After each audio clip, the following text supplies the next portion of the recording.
Welcome back to the Leaders Who Love What They Do podcast. I have a wonderful guest with me today, Mick Williams, and he is a person who is passionate about change, passionate about helping people to change. And of course, we hit it off very quickly when we connected on LinkedIn. And he has had a fascinating career with the armed services and also in management consulting. And he specialises in helping organisations to manage change and to bring out the best in people. So we found we had a lot in common. So I'm absolutely delighted to have Mick with us today to talk more about his career and his approaches to leadership and change. So thanks so much, Mick, for coming along. You're very welcome. I've heard some of your podcasts already, and I'll admit to some imposter syndrome bursting through because you've had some very eminent and knowledgeable guests. But hopefully you and I can cover some good ground today, and it'll give people an opportunity to think about their own change experiences. I have absolutely no doubt about that. Thank you so much. Well, let's dive straight in because I have 5 big questions for you. And now you've had such a varied career in leadership, from the armed forces to management consulting, and you specialise in helping people, but you yourself have experienced some great changes. Now, what has drawn you to this work? I'm really interested in how your experience in the armed forces shaped your experiences and maybe influenced you. Thank you. So I guess I'd begin by saying I'm not entirely sure I've been drawn to the work as much as I've been driven by an abiding curiosity in people. And that curiosity shows no sign of wearing thin, really. Some people, when they see a room full of new people, shy away, whereas I kind of want to dive in and find out what they're talking about or working. I wouldn't go as far to say as I'm someone who thinks that a stranger is just a friend I haven't met yet. That's a bit icky, isn't it? But I do believe that other people's interests and experiences are a potential source of great wisdom. In terms of change work, I've learned that it's extremely rare for me to be the only one in the room that can see the solution. But between us, whatever that us is, whether it's a friend or a client or a colleague or a huge team, we stand far more chance of determining the right course of action together than separately. And so I'm a huge believer in that kind of collaboration. I'd also say my default position is to trust people, and it pays off far, far more than it doesn't. Very few people let me down. And when it happens, I find it quite shocking, almost hurtful, actually. Or almost all of my interactions, whether it's someone I meet in a queue or a lifelong friend, are positive, friendly, warm, and interesting. And occasionally those interactions lead to beneficial outcomes. Very rarely they lead to the opposite, but mostly people are good and trustworthy, and they continue to surprise and support. With regard to my RAF experience, it turns out that my predilection for joining in was a massive bonus. And it's why joining the service was such a huge stroke of luck for me. I was a lazy, feckless, underachieving 16-year-old. And I'm not being falsely modest or the opposite there. I really was. I had a couple of O-levels, and truly I was playing hooky from school and wandering around Coventry, hanging around record shop. And I found myself standing outside of the RAF recruiting office. And within 60 seconds, having made no plan at all, I'd asked whether they had, quote, anything to do with statistics, unquote, because I knew I liked numbers. And unbeknownst to me, I'd applied to join a particularly difficult trade as an airman. And later in my career, I got a commission and became an officer and ended up in positions of command and trust. But 6 months later, I was serving, and purely by luck, really, I joined an organization with the structure that I needed at that age, but the fluidity to contribute and develop personally. So there's no question that my RAF service was crucial in my development. In terms of the influences on me as a leader, do you know, I could probably fill a podcast alone about that. But it's fair to say that the factors that stand out now as I look back are almost constant encouragement to develop. Crucially, the training and the means to support that encouragement. It wasn't just words, but things were put in place to make it real. And then this came when I was thinking about the answer to this question, that the need to make a team work, even when it's not perfect. You kind of get thrown into some people. In the early part of my career, when I was an airman, I lived in a barrack block with 24 people. You learn to get on and adapt really quite quickly and to make teams work. And that's hugely important, because if we wait for the perfect conditions and the perfect team, we won't get things done. I think the last thing that really stands out, and this is an abiding thing from my Air Force career, I couldn't have spoken this as a 16-year-old lad, but I think then I was looking for an organization that shared my values. I don't think I could have written down what those values were, but I think we all prosper when we work with people and organizations that share our values. And I was lucky in that towards the end of my RF career, I actually contributed to the production of a document called the RAF's core values and standards paper, which sets out the values of respect, integrity, service, and excellence, which transfers into an acronym which transfers into RISE. That's not a coincidence, obviously. And they still resonate with me strongly. And I look now for organizations where the people and the organizations themselves run on those values, or values approximating them. So that's it, really. So it was a bit of a journey from standing outside a recruitment office all the way through to understanding how an organization's values impact me, but that's where it came from. Yeah, huge journey there. Can I just ask you a little bit about something you said about you learned a lot about how to make a team work and without waiting for those perfect conditions. And that is something that a lot of my clients talk to me about. I was just wondering if you could say a little bit more about that. How do we do that? How do we make teams work when we don't have the perfect conditions? What would you say you've seen maybe in your experience later on as well? So I think people like initially to know where they are and what they're supposed to do. Just putting 10 people in a room and say, go on, sort something is difficult. So there has to be some structure and process and focus and an understanding of what the team need to achieve. It's important to check egos and get rid of them where necessary and identify them. So it's about getting to know your team. It's about recognizing and being open that in the early days, things are going to be difficult, and the old sort of forming, storming, norming stuff, I think, plays out. There's a danger in norming, of course, in that you bake in bad stuff as well as good. And that's why leaders have on their mettle all the time to watch for that. I do think that there's an opportunity with a new team to create something special and to bring out everybody's strengths and get them on the table good and early. Somebody once told me that when somebody joins a team, you don't have a new team member, you have a new team. You might start with 10 people in February, and if in March you've got 12 people, you've actually got a new 12-person team, not a 10-person team with 2 new members. Yeah. And so it's about taking people on board. It's about understanding what they bring and reevaluating constantly. The Air Force made it easy, of course, by giving you a structure and a rank, which can be restricting for many people. I didn't find that in the Air Force for various cultural reasons, but broadly, that's the approach. It's to understand that everybody's got a part to play, to respect what that part is, and to allow them to contribute. And when that happens, teams tend to work quite well, I think. I think that's really interesting what you said about when you bring in new people, that the team is new.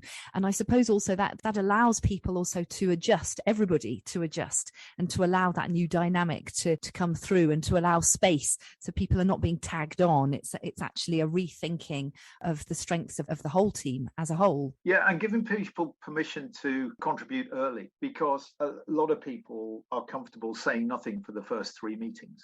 Because they're trying to work out how things work around here. Well, if you've been recruited to a team or you've joined a team, your view is in some ways more valid because you bring the fresh pair of eyes on the first morning. In my spare time, so-called spare time, I chair a youth homelessness charity, and I've recruited a number of young trustees to it. And I say to them, look, if you join the board for 3 years, you're going to attend 12 meetings plus anything you do in a committee. Please don't wait till the 3rd meeting to say something, because you've burned up nearly a third of your time on the board. If you've got something to say it. We'll listen. Now, as chair, of course, I have to create the conditions to allow people to both make a contribution and have that contribution considered. But generally speaking, people have got something to say good and early. Let's hear it. Great. Let's shift the conversation just a little bit to something about change specifically, because when we met a few weeks ago, you said something to me that stayed with me, and I was thinking a lot about that. People want change for themselves, but they don't like the process. And I was wondering, what do you think are the main blocks to change for people, and what has made career change possible for you?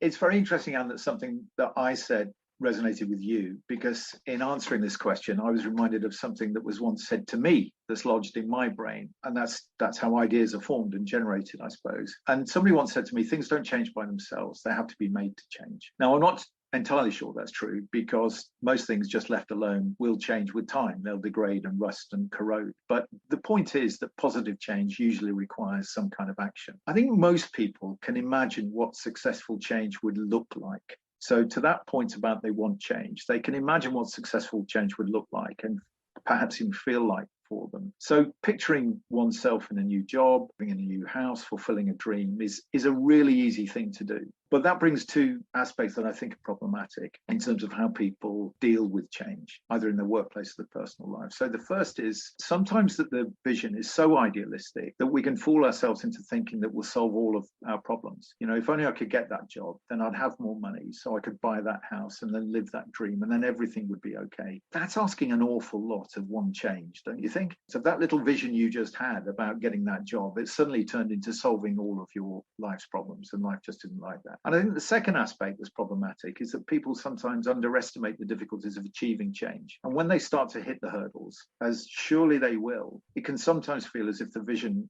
it isn't worth it because they had so much riding on it that they can't quite get there. And if they don't feel that this idealistic visionary change that's going to change their life for the better, if they fail at the first hurdle, then a bit of change despondency kicks in. I actually think the dieting industry is a really good example of this. Lose the pounds, look better, increasing confidence, get that great job, have that great life. And then 3 days later, you give in and have your first burger and the whole thing sort of falls apart. And frankly, how the industry makes its money. I don't know if I've got the magic wand, and we'll perhaps touch on this in a bit, but in my experience, change is always very personal, whether it's self-driven or externally imposed, because each person's motivations and responses to change are uniquely individual. But all too often, leaders deal in these broad, sweeping visions that oversell the benefits, and they tend to trivialize the difficulties of the change journey, I think with good intentions, because they want people to feel it's achievable. But they sometimes fail to appreciate that for every affected individual involved in the change, there is a unique reaction and a unique response to that. And I certainly have been in rooms. I may even stood at the head of a room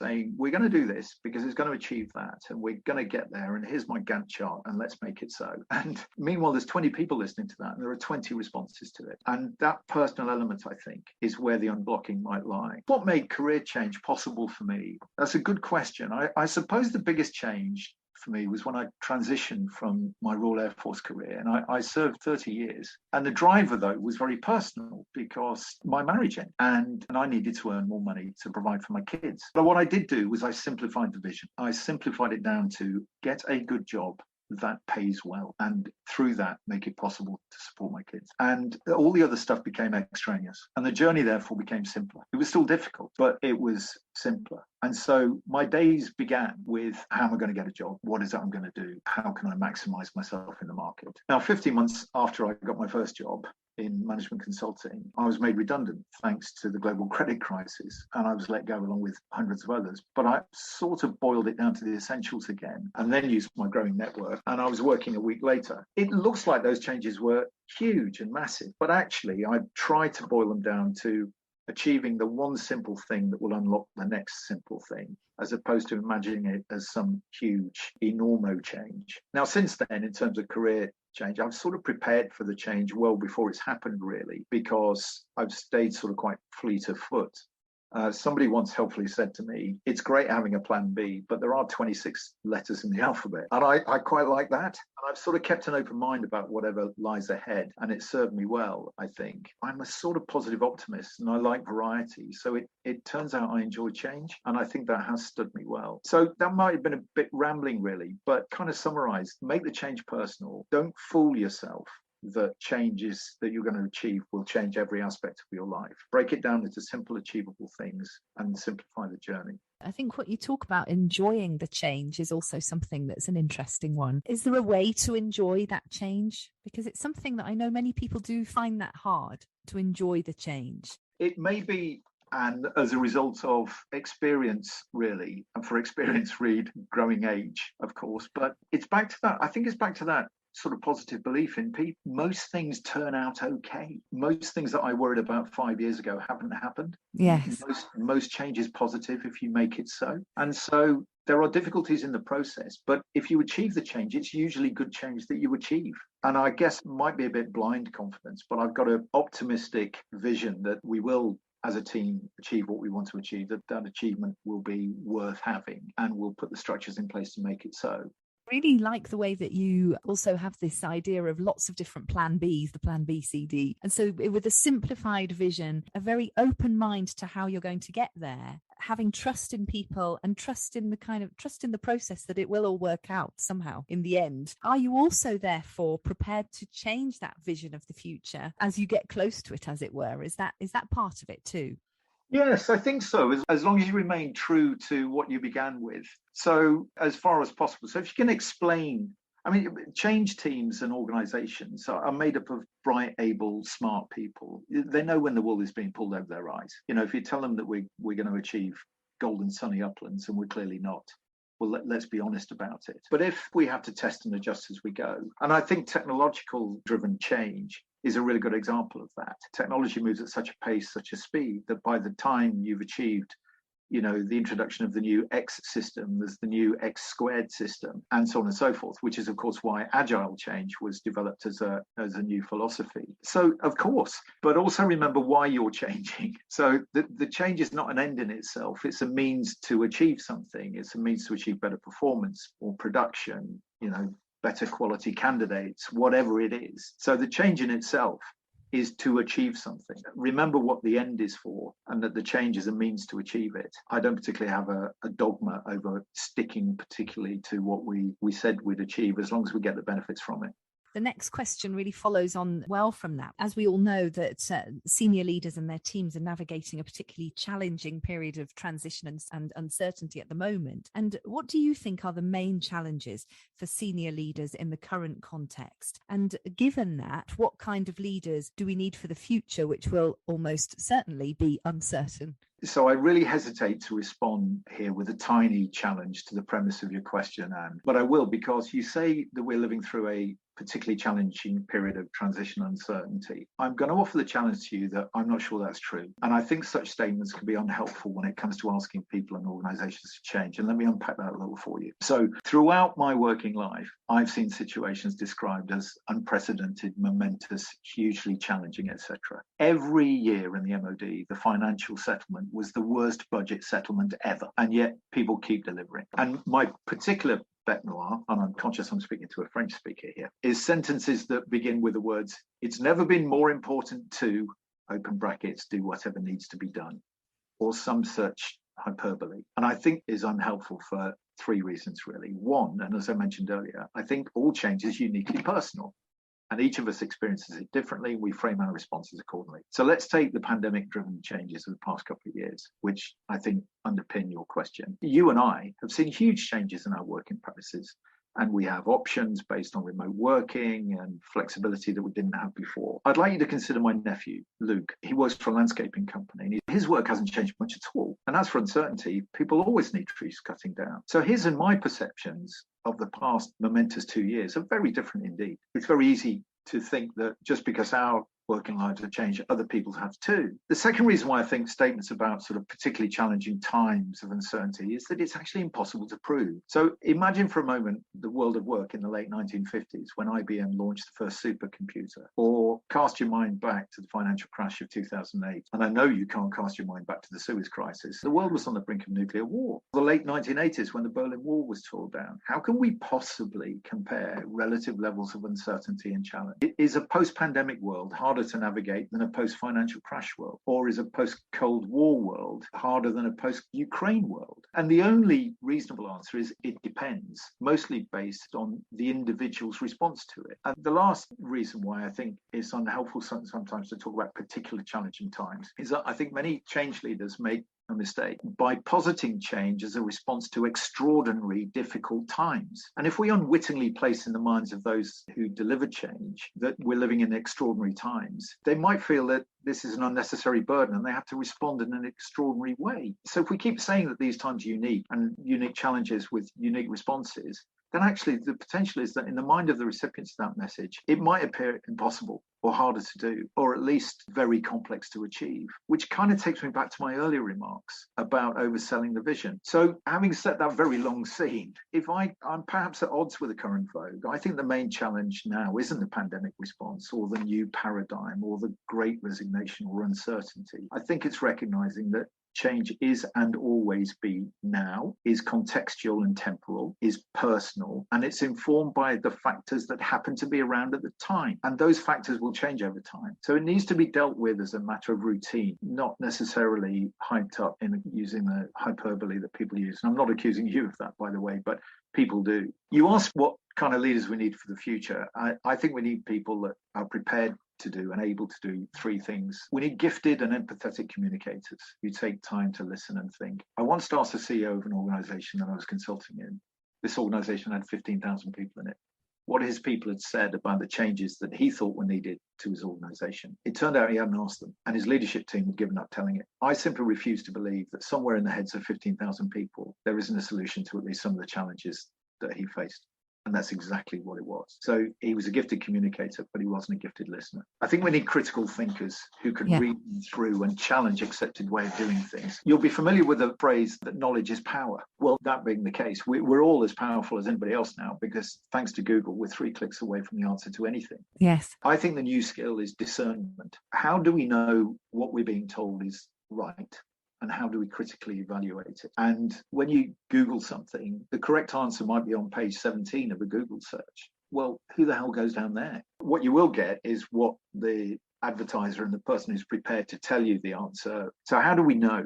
And then last, I think we need leaders who are prepared to be prepared for a future that they don't understand and can take their teams with them into the uncertainty, knowing that everyone's got each other's backs. I cannot imagine any leader now standing up saying, in 5 years' time, this will happen and I am going to prepare for it this way. They'd be mad to. I can imagine a leader getting up and saying, in 5 years' time, we want to broadly be solving these problems.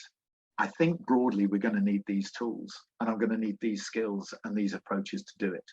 When we get there, we might be wrong, but we probably be approximately right. Who's with me? And that's a very different approach. So that was a bit of a rambling answer, really. So I hope that's helpful. But go back to my earlier point. I do worry when extraordinary times seem to demand extraordinary statements to support extraordinary things.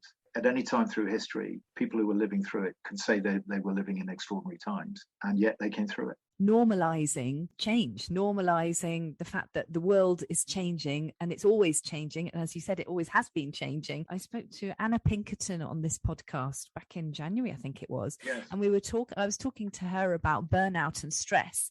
And she was talking about the impact of COVID. And she was, she's a highly sensitive person in terms of dealing with people, very diplomatic and all the rest. And she was also saying that we need to normalize stress. Stress is a normal response, and she's not belittling it in any way, but saying that it's a normal part of life. And I think what you're saying is that change is a normal part of life. That's what happens. It's a normal part of life, and it's personal and individual.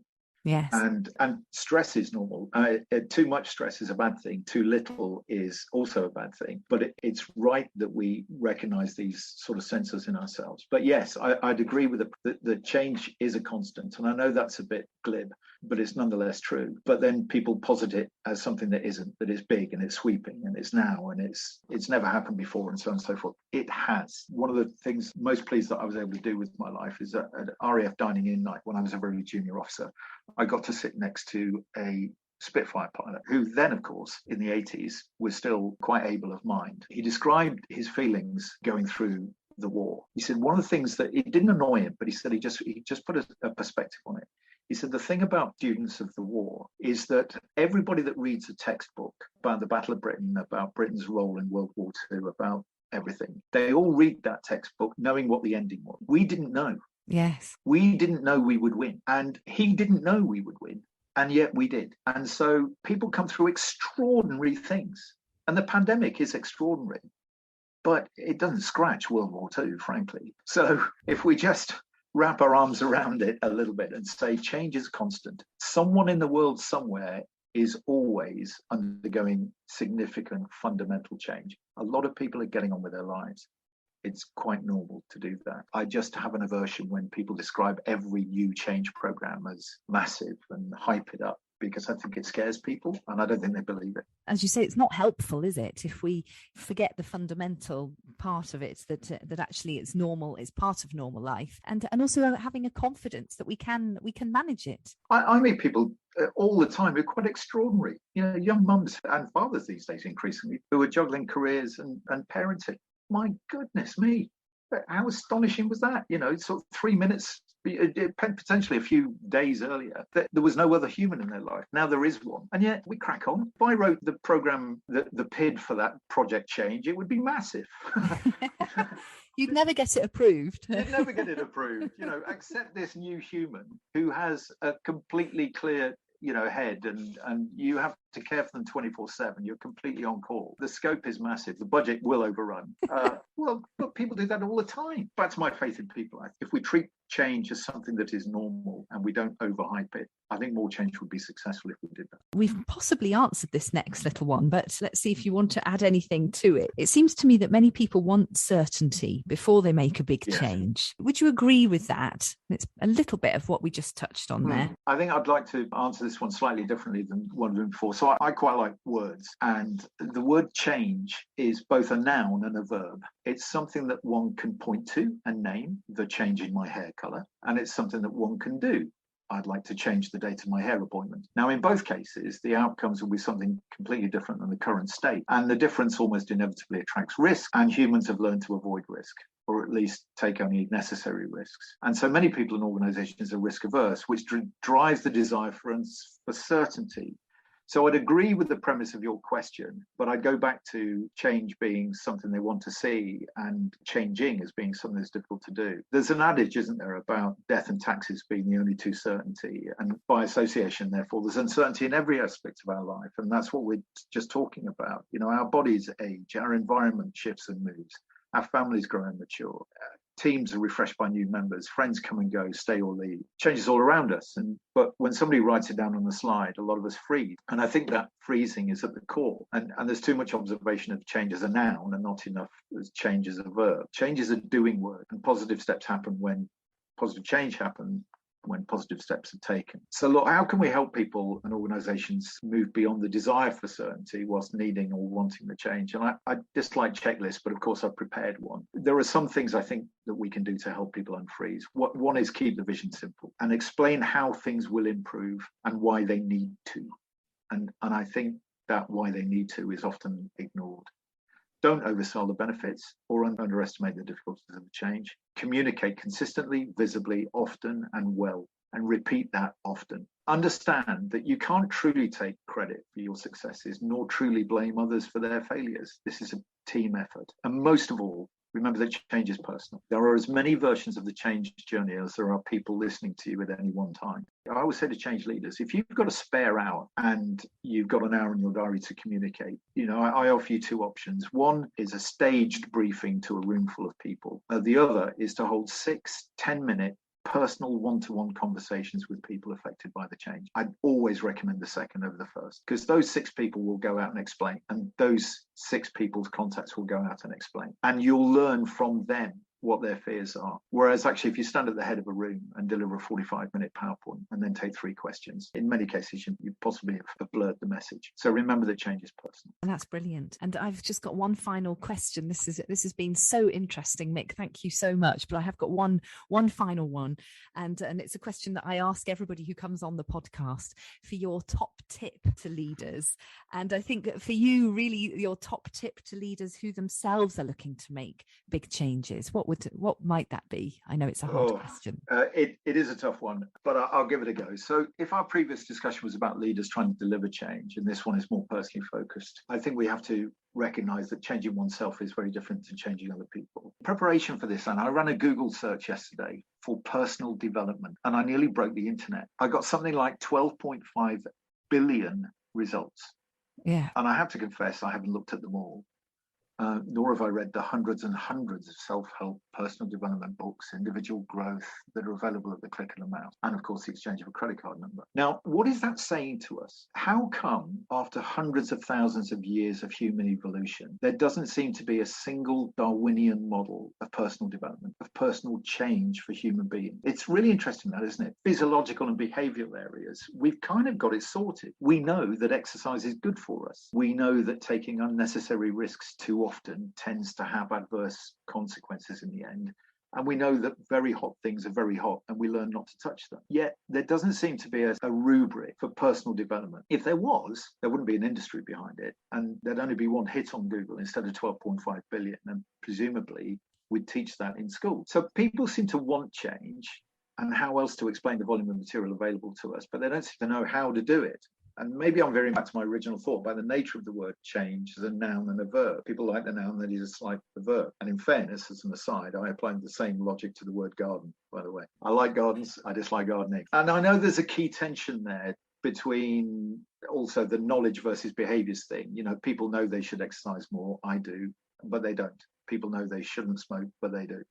Most of us know we need to change, but doing it is a problem. Forgive me if I'm rambling a bit. I'm almost there in making my point, which comes from a few observations we've already touched on. 1, change is personal. 2, it's easier to imagine change than it is to do it. 3, it requires action. And 4, the benefits are often oversold while the effort is underestimated. So I'm going to bring all that together now into a sort of single tip. And in doing so, I'm going to mangle a bit of Shakespeare, which makes me sound rather better well-read than I am. But of course, I'm going to draw on one of those quotes that everyone has heard to make a point, but I'm going to change it slightly. Instead of to thine own self be true, my top tip is to thine own self be familiar and true. Know yourself. Take steps to understand the why, the what, the how and when, and who you are as a leader, as a person. Think about a time in your life when you've managed change successfully and what elements went into that. Why did that work? And don't just kid yourself it worked well because you decided to change and you did. What was it? Keep the vision for your change simple and develop the self-awareness to form a pretty good idea of what you'll respond to and what help and encouragement you'll need. And call on others to offer a perspective. Perhaps use the services of a coach like yourself, Anne, but also listen to friends and colleagues to offer perspective. I'd say don't just pick the sycophants. That's the easy. Anybody can speak to their best friend and say, what do you think I need to do?